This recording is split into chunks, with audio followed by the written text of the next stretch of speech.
ಶಿವಮೊಗ್ಗ ಲೋಕಸಭಾ ಕ್ಷೇತ್ರದ BJP ಅಭ್ಯರ್ಥಿಯಾಗಿರುವಂತಹ B Y. Raghavendra ಅವರು ಇವತ್ತು ಕೂಡ ಮತ ಪ್ರಚಾರವನ್ನು ಭರ್ಜರಿಯಾಗಿ ನಡೆಸಿದ್ರು. ಪ್ರಮುಖವಾಗಿ ತೀರ್ಥಹಳ್ಳಿ ತಾಲೂಕಿನ ಹಲವು ಗ್ರಾಮಗಳಲ್ಲಿ ಹಾಗೂ ಭದ್ರಾವತಿ ತಾಲೂಕಿನ ಹಲವೆಡೆ ಮತಯಾಚನೆಯನ್ನು ನಡೆಸಿದ್ರು. ನಾಡಿದ್ದು ಬಿ.ವೈ. ರಾಘವೇಂದ್ರ ನಾಮಪತ್ರ ಸಲ್ಲಿಕೆ ಮಾಡಲಿದ್ದು ಎಲ್ಲ ಸಿದ್ಧತೆ ನಡೆದಿದೆ. ಇನ್ನು ಕಾಂಗ್ರೆಸ್ನವರಿಗೆ ಭಾವನೆ ಬದುಕು ಎರಡೂ ಇಲ್ಲ. ಭಾವನೆ ಬದುಕು ಗೊತ್ತಿಲ್ಲದ ಕಾಂಗ್ರೆಸ್ನವರಿಗೆ ಮತ ಕೇಳುವ ನೈತಿಕತೆ ಇಲ್ಲ ಅಂತ ಕಾಂಗ್ರೆಸ್ ವಿರುದ್ಧ ವಾಗ್ದಾಳಿಯನ್ನು ನಡೆಸಿದ್ರು ಬಿ.ವೈ. ರಾಘವೇಂದ್ರ. ಭಾರತ್ ಮಾತಾ ಕಿ ಹೆಣ್ಮಕ್ಳು ಕಿಡ್ನಾಪ್ ಮಾಡ್ಬಿಡ್ತಾರೆ. ಸ್ಮಾರ್ಟ್ ಇದ್ದೀರಿ, ಹುಷಾರಾಗಿದ್ದೀರಿ, ಕೆಲಸ ಮಾಡೋಣ. ನಾನೇ ಸಾಂಬಾರು ಮದುವೆ ಮಾಡ್ತೀನಿ. ನಮ್ಮ ತೀರ್ಥಹಳ್ಳಿ ಕ್ಷೇತ್ರದಲ್ಲಿ ಚುನಾವಣಾ ಪ್ರಚಾರವನ್ನು ಇಟ್ಕೊಂಡು ಅದೇ ರೀತಿ ಸಂಜೆ ನಮ್ಮ ಭದ್ರಾವತಿ ಕ್ಷೇತ್ರದಲ್ಲಿ ಪ್ರವಾಸಗಳು ಈಗಾಗಲೇ ಜೋಡಣೆ ಆಗಿದೆ.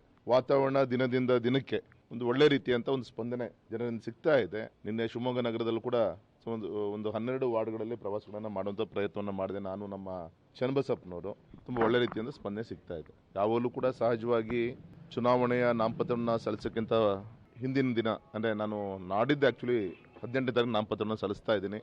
ಬೆಳಗ್ಗೆ ರಾಯರ ಮಠಕ್ಕೆ ಹೋಗಿ ತದನಂತರ ರಾಮಣ್ಣ ಶೆಟ್ಟಿ ಪಾರ್ಕ್ನಿಂದ ಪೂಜೆಯನ್ನು ಮುಗಿಸ್ಕೊಂಡು ಅಲ್ಲಿಂದ ಪ್ರಚಾರವನ್ನು ಶುರು ಮಾಡ್ತಾ ಇದ್ದೀವಿ.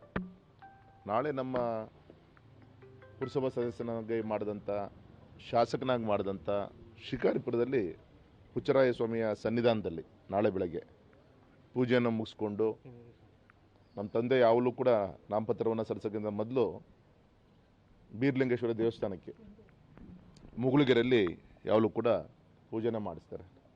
ಆ ಪದ್ಧತಿ ನಮ್ಮ ಕುಟುಂಬದಲ್ಲಿ ಮಧ್ಯದಿಂದ ಕೂಡ ಇದೆ. ಅಲ್ಲಿ ಪೂಜೆನ ಮುಗಿಸ್ಕೊಂಡು ನಾಳೆ ಬಂದು ಮತ್ತು ನಾಳೆ ವಿಶೇಷವಾಗಿ ರಾಮನವಮಿ ಇರೋದ್ರಿಂದ ಕೆಲವು ದೇವಸ್ಥಾನಗಳಿಗೆ ಹೋಗಿ ಬರುವಂಥ ಕಾರ್ಯಕ್ರಮಗಳು.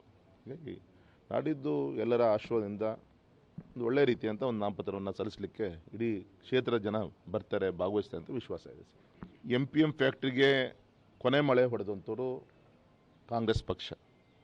ಇವತ್ತು ನನ್ನ ಕಡೆಗೆ ಬೆರಳು ತೋರಿಸುವಂಥ ಕೆಲಸ ಮಾಡ್ತಾ ಇದ್ದಾರೆ. ನನಗೊಂದು ಬೆರಳು ತೋರಿಸ್ಬೇಕು, 4 ಬೆರಳು ಅವ್ರಿಗೆ ತೋರಿಸ್ತಾ ಇರುತ್ತೆ. ಎರಡನೇದು ಅವ್ರು ಮಾಡಿರೋಂಥ ಆರೋಪ ಅರಣ್ಯ ಹಕ್ಕು ಸಮಿತಿಯ ವಿಚಾರದಲ್ಲಿ. ಅರಣ್ಯ ಹಕ್ಕು ಸಮಿತಿ ಜಾರಿ ತಂದಿದ್ದು ಈ ಪುಣ್ಯಾತ್ಮರೇ ತಾನೆ. ಮನಮೋಹನ್ ಸಿಂಗ್ ಅವರು ಪ್ರಧಾನ